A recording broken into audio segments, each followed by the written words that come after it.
Hello everyone, it's Shane Kanto, your Wasteland reviewer, and I'm here to review There Is No Evil.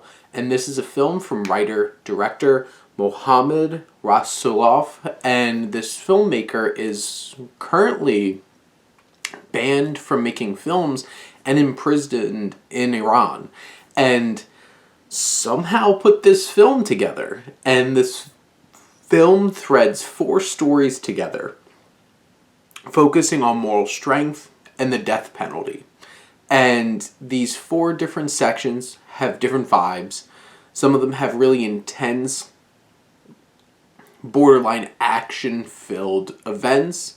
Some of them are very somber, very human experiences that are very dramatic and empathetic and poignant. And you have all of these different stories. Some of them have haunting and harrowing visuals. And one particular one is a bunch of legs from the knees down and feet dangling above the air.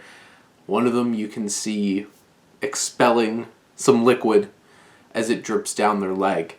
And these people are being put to death. And this film goes to those places. In all of its stories, it goes to very strong emotional hits. Like, whether it's something that is terrifying and fearful like that, something that is heartbreaking and emotional, or it's exhilarating and you're on the edge of your seat. And these 4 different stories have these threads through them to relate them, but they, as you look at them as a whole, you understand why it happened this way, because this is basically the only way that you can make this film, is by breaking it into pieces and going that route. Here, they don't always come together. It's like, it felt like it struggled with the same kinds of things that, say, the Coen's Ballad of Buster Scruggs did. It felt like they'd never meant to be together.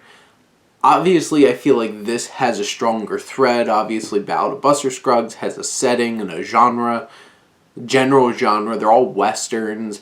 They're all set in the Old West and the pioneer times. This is very much focused on the same themes and ideas, but coming from very different perspectives.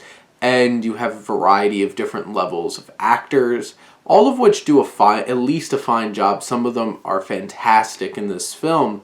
There's definitely some moments that drag and are drawn out a bit and might not really keep your attention that whole entire time, because this is a 2.5-hour film with all 4 of these parts.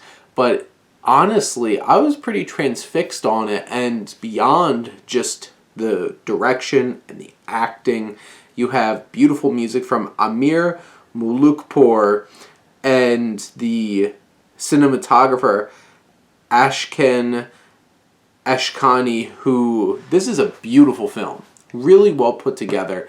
There's different levels of texture and craft that goes into the different sections, but overall this is a beautiful and breathtaking film.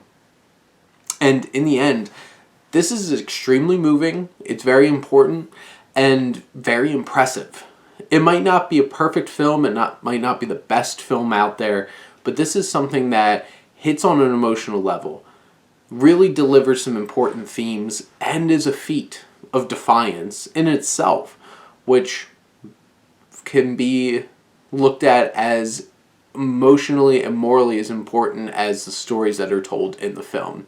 So this is one I definitely think you should check out. I got lucky enough to see this through Kino Lorber, and think you should take the time and check out There Is No Evil. But those are my thoughts on There Is No Evil. Let me know what you think, and let's talk some movies. But thank you as always for tuning in and supporting your Wasteland reviewer.